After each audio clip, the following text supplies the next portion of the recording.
రాజ్యాంగ నిర్మాత doctor BR Ambedkar గారి స్ఫూర్తితో చట్టసభలో వికలాంగులకు రాజ్యాధికారం సాధించేంత వరకు బీవీహెచ్పీఎస్ తన ఉద్యమాన్ని కొనసాగిస్తామని భారత వికలాంగుల హక్కుల పరిరక్షణ సమితి రాష్ట్ర అధ్యక్షులు గిద్దె రాజేష్ అన్నారు. సోమవారం సూర్యాపేట జిల్లా చివ్వెళ్ల మండలం గుంపుల గ్రామంలో సంఘం రాష్ట్ర ఉపాధ్యక్షులు కొల్లూరి ఈదయ్య బాబు అధ్యక్షతన నిర్వహించిన రాజ్యాంగ నిర్మాత డాక్టర్ బిఆర్ అంబేద్కర్ 134వ జయంతి వేడుకలు కార్యక్రమాన్ని ముఖ్య అతిథిగా హాజరైన భారత వికలాంగుల హక్కుల పరిరక్షణ సమితి రాష్ట్ర అధ్యక్షులు గిద్దె రాజేష్ తొలుత అంబేద్కర్ చిత్రపటానికి పాలాభిషేకం చేసి పూలమాలలు వేసి సంఘం నేతలతో కలిసి ఘనంగా నివాళులర్పించినారు.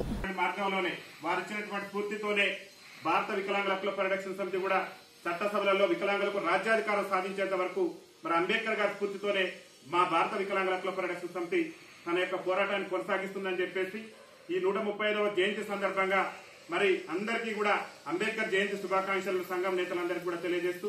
ముఖ్యంగా తెలంగాణ రాష్ట్ర ముఖ్యమంత్రి రేవంత్ రెడ్డి గారు కూడా ఈ అంబేద్కర్ జయంతిని పురస్కరించుకోనైనా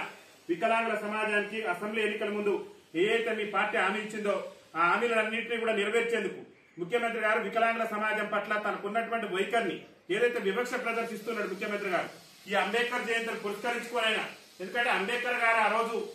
వెనుకబడినటువంటి కులాల కోసం తరగతుల కోసం ఒక రిజర్వేషన్ తీసుకున్నటువంటి ఒక గొప్ప మహానుభావుడు. ఆ మహానుభావుడు జయంతి రోజైనా మీరే అసెంబ్లీ ఎన్నికల సమయంలో కాంగ్రెస్ పార్టీ చెప్పింది మేము అధికారంలోకి వస్తే వికలాంగుల పింఛన్ 6000 చేస్తామని, ఆర్టీసీలో వికలాంగులకు ఉచిత ప్రయాణం కల్పిస్తామని, ముఖ్యంగా స్థానిక సంస్థల ఎన్నికల్లో వికలాంగులకు రాజకీయ రిజర్వేషన్ కల్పిస్తామని చెప్పి మీ ఏఐసీసీ ఎన్నికల మేనిఫెస్టోలో మీరే పొందుపరిచారు. ఇవాళ వికలాంగుల సమాజానికి ఇచ్చిన ఏ ఒక్క హామీని కూడా ఈ రాష్ట్ర ముఖ్యమంత్రి రేవంత్ రెడ్డి గారు 15 నెలల పరిపాలన పూర్తయింది, ఇంతవరకు కూడా వికలాంగులకు ఇచ్చినటువంటి ఎన్నికల మేనిఫెస్టోలో కాంగ్రెస్ పెట్టినటువంటి హామీల్లో ఏ ఒక్క హామీని కూడా నెరవేర్చకుండా ఇలా వికలాంగుల సమాజాన్ని చిన్నచూపు చూస్తున్నటువంటి ధోరణి మార్చుకోమని చెప్తున్నాను. ఈ అంబేద్కర్ జయంతిని పురస్కరించుకునే ఈ అంబేద్కర్ 135వ జయంతిని పురస్కరించుకునే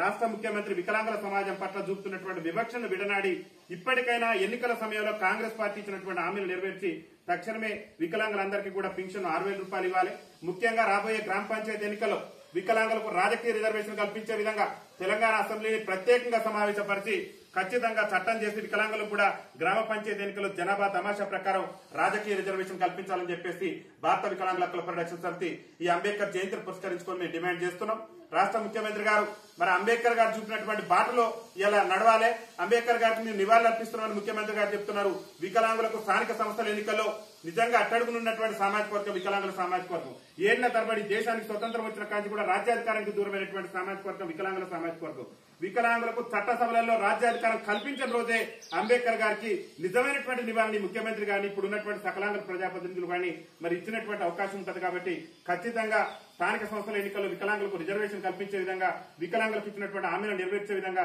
రేవంత్ రెడ్డి ప్రభుత్వం కృషి చేయాలని చెప్పేసి ఈ అంబేద్కర్ 135వ జయంతిని పురస్కరించుకొని మా భారత వికలాంగుల హక్కుల పరిరక్షణ సమితి రాష్ట్ర కమిటీ పక్షాన రాష్ట్ర ముఖ్యమంత్రి గారికి విజ్ఞప్తి చేస్తున్నాం. ఇంత మంచి కార్యక్రమాన్ని ఏర్పాటు చేసినటువంటి సంఘం రాష్ట్ర ఉపాధ్యక్షులు కొల్లూరి ఈదయ్య బాబు గారు, అదేవిధంగా సూర్యాపేట జిల్లాలో భారత వికలాంగుల హక్కుల పరిరక్షణ సమితి బలోపేతం కోసం కృషి చేస్తున్నటువంటి గౌరవ మా జిల్లా అధ్యక్షులైనటువంటి గోగుల శేఖర్ రెడ్డి గారికి, అదేవిధంగా జిల్లా యువజన నాయకులైనటువంటి గుంటి శివకుమార్ గారికి, మహిళా నాయకత్వానికి అందరికీ కూడా రాష్ట్ర కమిటీ పక్షాన మళ్ళొకసారి అంబేద్కర్ జయంతి శుభాకాంక్షలు తెలియజేస్తూ అంబేద్కర్ గారి స్ఫూర్తితోనే మన హక్కుల సాధన కోసం మనం కంకణబద్దులు పోదాం. అంబేద్కర్ గారు ఇచ్చినటువంటి స్ఫూర్తితోనే మనం రాజ్యాధికారంలో మన వాటా తెచ్చుకునేందుకు మనందరం కూడా సంఘటితం కావాలని చెప్పేసి మీ అందరూ కూడా విజ్ఞప్తి చేస్తూ సాధిస్తాం సాధిస్తాం సాధిస్తాం సాధిస్తాం కల్పించాలి చట్టసభలలో వికలాంగులకు రాజకీయ రిజర్వేషన్, కల్పించాలి చట్టసభలలో వికలాంగులకు రాజకీయ రిజర్వేషన్, కల్పించాలి చట్టసభలలో వికలాంగులకు రాజకీయ రిజర్వేషన్.